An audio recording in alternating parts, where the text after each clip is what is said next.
We're joined by Governor Tom Wolf.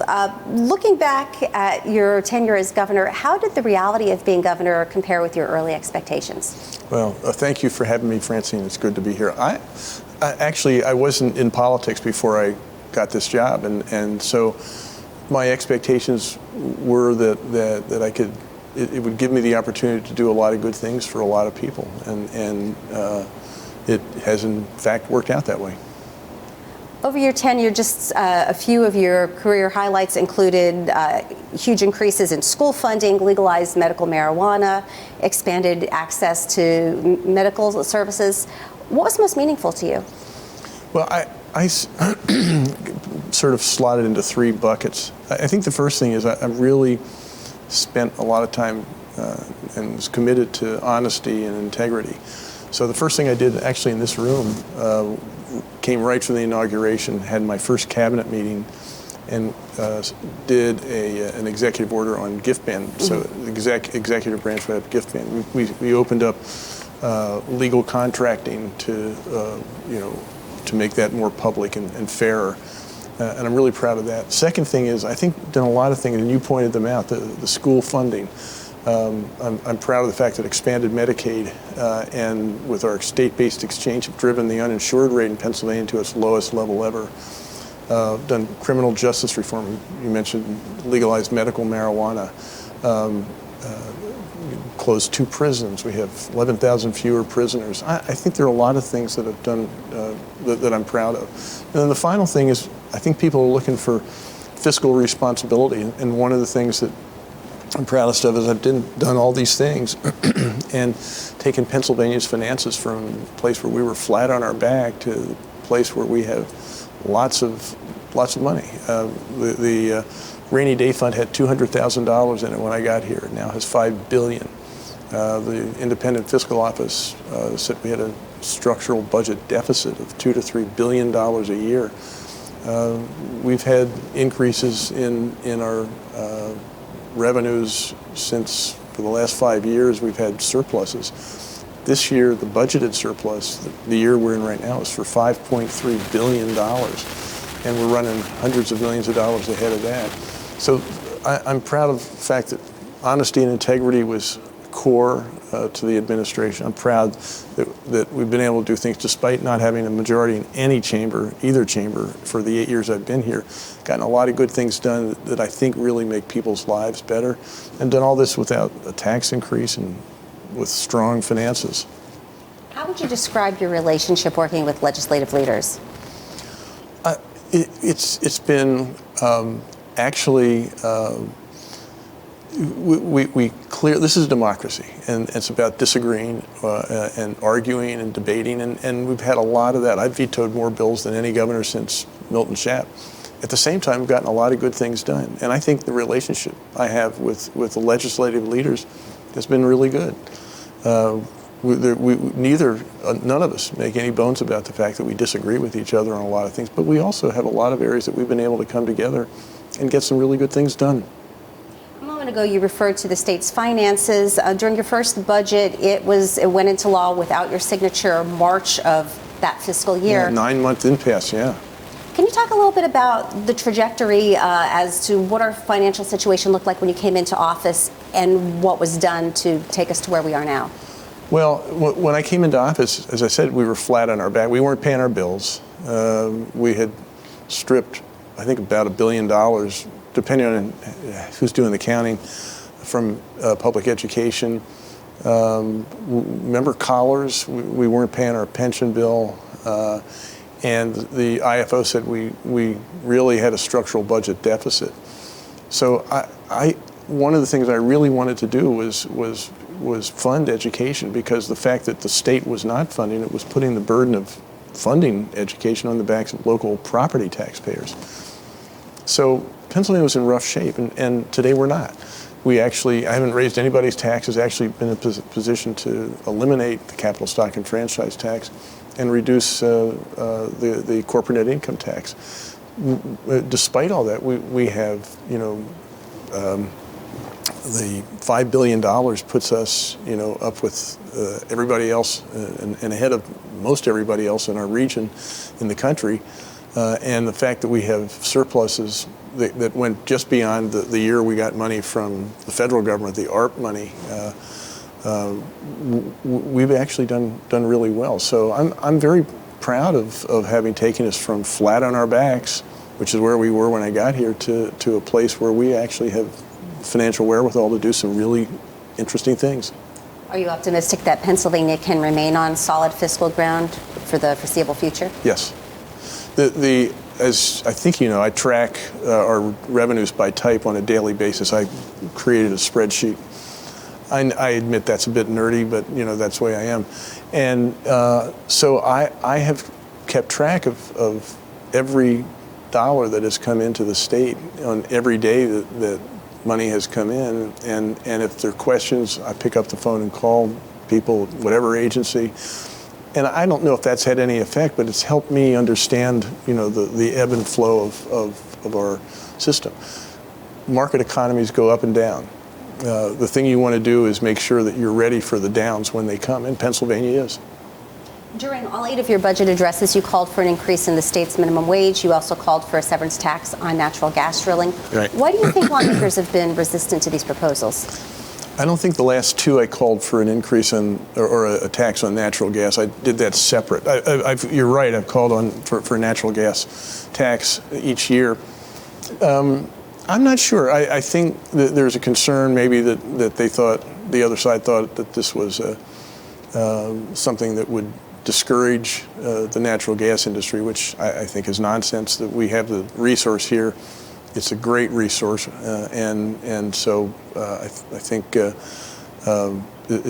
would not have made a difference. I think the state, we're number 2 in the country with natural gas resources. The highest natural gas state is Texas, and they have a pretty healthy severance tax.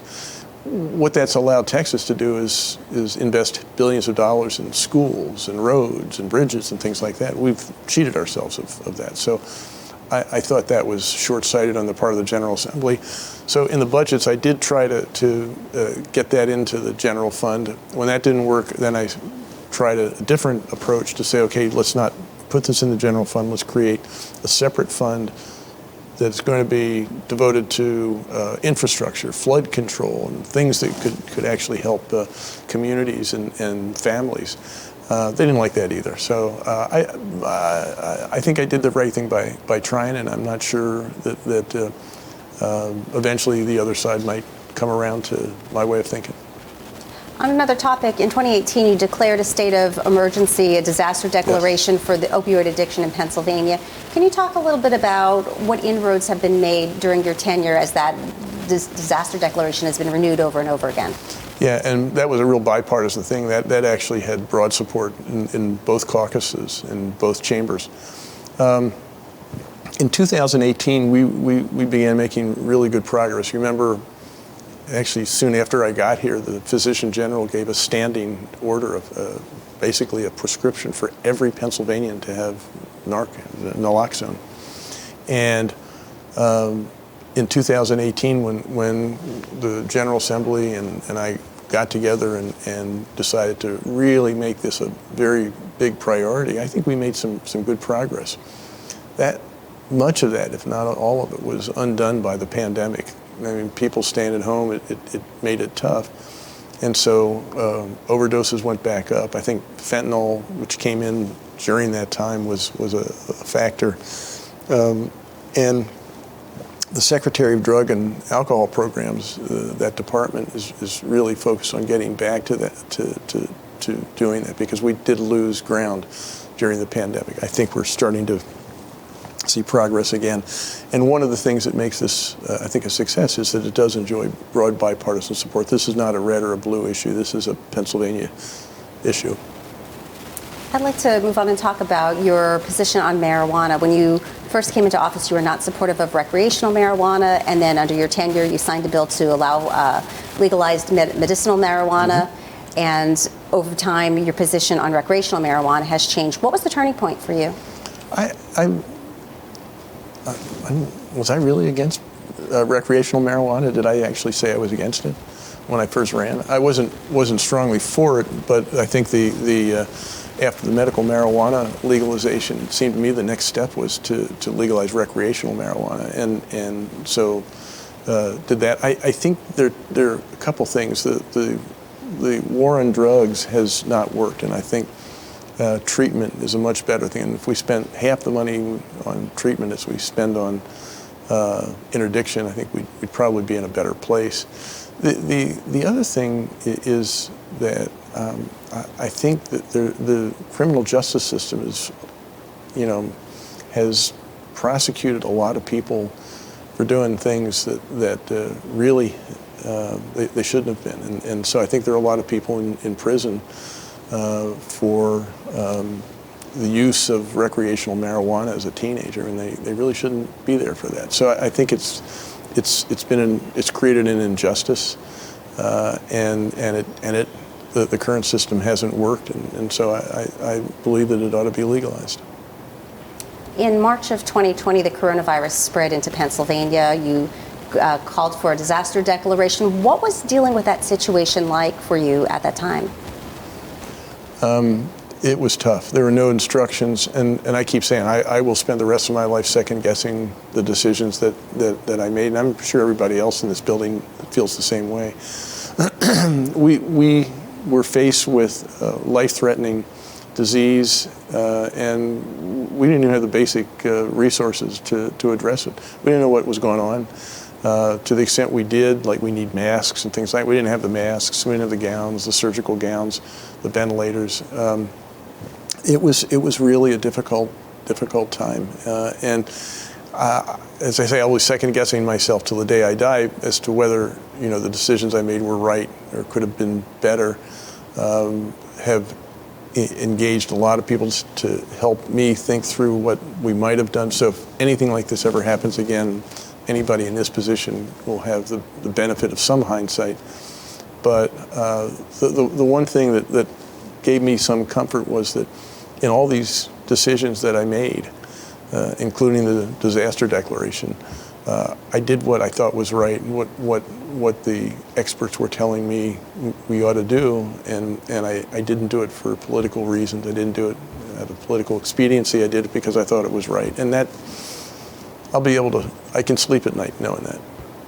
You were criticized for some of the coronavirus-related policies, particularly regarding school and business closures. Yep. Do you think that disagreements with lawmakers over these policies impacted your long-term relationship with them regarding other policies moving forward? No, I think over the past 8 years, we've developed a pattern where we just recognize that sometimes we just disagree. But if you'll remember, while there clearly were disagreements on how we ought to approach the pandemic, there were a lot of examples of bipartisan, I think, constructive work. The vaccine task force was absolutely a bipartisan effort, and I think the Republicans and Democrats, we all worked together to make that work, and I think Pennsylvania was one of the better states when it came to the rollout of vaccines. Let's talk a little bit about gun violence. In recent years, incidents of gun violence have increased, particularly in our urban areas. What kind of policies would you like to see enacted to reduce this gun violence? Well, I think we ought to be dealing with guns, common sense gun legislation. I think we ought to have universal background checks. We ought to make sure that we eliminate the gun show loophole. I mean, we have requirements for background checks. Why do we say if you get a gun this way, you don't have to go through that? I mean, let's be consistent. I think we ought to do more in gun safety. I think if you lose a gun or a gun is stolen, we ought to, try to find it. And we're not going to be able to do that if we don't know that that's happened. So I think there's some common sense things that I think everybody supports. I think we just ought to get it through the legislature. Why do you think it's so difficult to get the legislature to agree on any kind of changes to gun violence, or to gun policy, sorry? My view, the gun lobby, the manufacturers are very, very, very powerful. They get a lot of money. Let's talk a little bit more about your relationship with legislative leaders. And just in general, how do you think the political landscape has changed since you first came into office? Well, I think the conventional story is that it's become more partisan, more bitterly partisan. And in some areas that might be true, but I think this last election showed that Pennsylvania actually, we've been able, it's not a phony bipartisanship, but we've actually been able to embrace the idea that we disagree, and we still have been able to get things done. So it's like, family dinner. You have arguments and you disagree, and yet, we recognize we're all in this together, trying to do the good things for the people of Pennsylvania. Might disagree about what those good things are, but generally we're united in an effort to do good things, and so I think that's the way politics was when I got here, and it's the way it is now. One of the package of constitutional amendments that's before the courts right now involves changing the way that the lieutenant governor is elected, so that the governor or gubernatorial candidate would be able to select their running mate. Would you support that? Yes. That's basically saying that in Pennsylvania we ought to do what the rest of the country does. I think it makes perfect sense, because right now it's inconsistent. The lieutenant governor runs separately from the governor in the primary, but then they run together in the general election. Well, then why don't you have them be run as a team in the primary, or do it the way they do at the federal level, have the governor candidate anoint whoever his or her running mate is. I think that's the way the rest of the world does it, and that's the way we got to do it. Can you talk a little bit about your working relationship with your two lieutenant governors? Yeah. Again, they were elected independently. It turns out I knew John Betterman and knew his family, and I think for the last 4 years we've worked together really, really well. I've appreciated working with him. I think he's brought some good insights to this partnership. Constitutionally, the lieutenant governor doesn't have a big role, but in the 4 years he's been lieutenant governor, he's done a really good job of actually making that position consequential. And prior to him, Mike Stack. And Mike Stack, yeah, I mean, Mike was a state senator, so he knew the state senate. We obviously had some areas of disagreement, and the people in the primary chose not to elect him for a second term. What kind of qualities do you see as essential for someone to serve in that supporting role? I think it's important to be able to work with the people in this building. I think you need to have a moral compass. You need to be honest, and you need to actually be devoted to getting good things done for the people you serve. You work with Pennsylvania's General Assembly, with members of our congressional delegation, leaders, urban leaders, and so forth. Who do you see as perhaps potential rising stars in Pennsylvania in the future? I think there are a lot, and I think looking in this building, in the Senate and the House, there are a lot of rising stars. And you look in the U.S. congressional delegation, there are a lot of rising stars there as well. So and sometimes there'll be people like me who come from out of nowhere and turn out to be someone that the people just sort of connect with. That's what happened to me, and I think there are a lot of people. There are 13 million people in Pennsylvania, and there are a lot of good people. As you'd mentioned earlier, you had no prior political experience other than serving as Revenue Secretary under Governor Rendell. Do you think that was a good or bad thing? Did that help you in this role? I think I was very active in the community. So I was, United Way, the local college, the community foundation, all those things. I think those things really helped because it gave me a sense of what an organization, a big public organization like this could do to make people's lives better.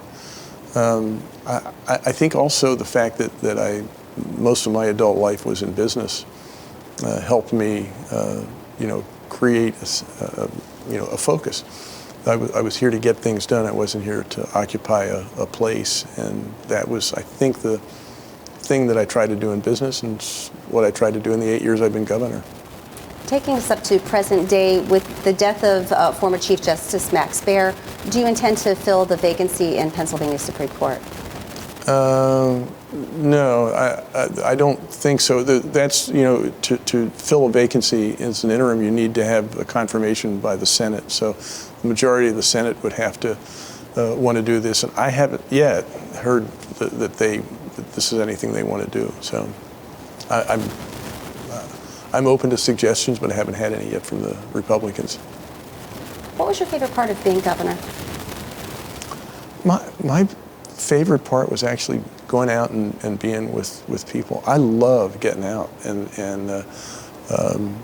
just sort of asking questions about, what do you do, where do you live, what's your family like, and all that kind of stuff. I love that kind of stuff. That was the most fun that I've had doing anything. Yeah, that was most fun. What motivated you? What motivated me, I'm a native Pennsylvania. I grew up here. I live in the house I was brought home to from the hospital. So I'm dyed-in-the-wool Pennsylvanian, and I wanted to, make everybody as proud of Pennsylvania as I am. Do you think serving as governor has changed you? I don't think so. It's not like I'm an extraordinary human being. I'm pretty much what I was when I started this job. What advice would you give incoming Governor-elect Josh Shapiro? Well, thank you for asking. I've actually given him some free advice. I think one of the things that a governor needs to do is look at himself or herself as a CEO of a big organization. There's 70-some thousand employees in the executive branch. And their sole job is to serve the people of Pennsylvania. Whether they're at PennDOT or the Department of Health, they're trying to make lives better.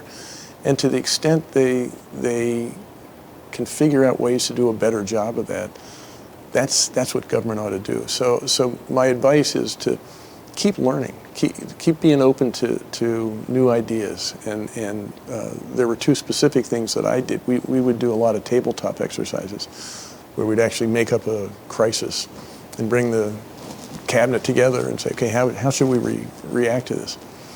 The other thing is that I created a continuous improvement process so that every agency, trying to get every employee to think about how they can do a better job serving the people of Pennsylvania. And I think that ought to continue. That's a never-ending process. You're always going to be able to figure out something to make yourself better. And so my advice to the incoming governor is to keep doing that. Keep being, keep examining yourself. Keep thinking about how you can make Pennsylvania's Commonwealth government better. What are your plans after you leave office? I'm going to read, eat, sleep, and spend a lot of time with my grandchildren. Do you have any further political aspirations? No. I'm 74 years old. What would you like to be remembered for?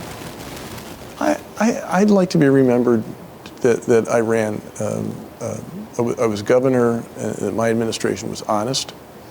I'd like to be remembered that this administration sponsored a lot of good legislation and instituted public policies that made a lot of lives better. And I'd like to be remembered for the fact that I did all those things in a competent, financially responsible way. Governor Tom Wolf, thank you so much for joining us. Thanks, Francine. Good to be with you.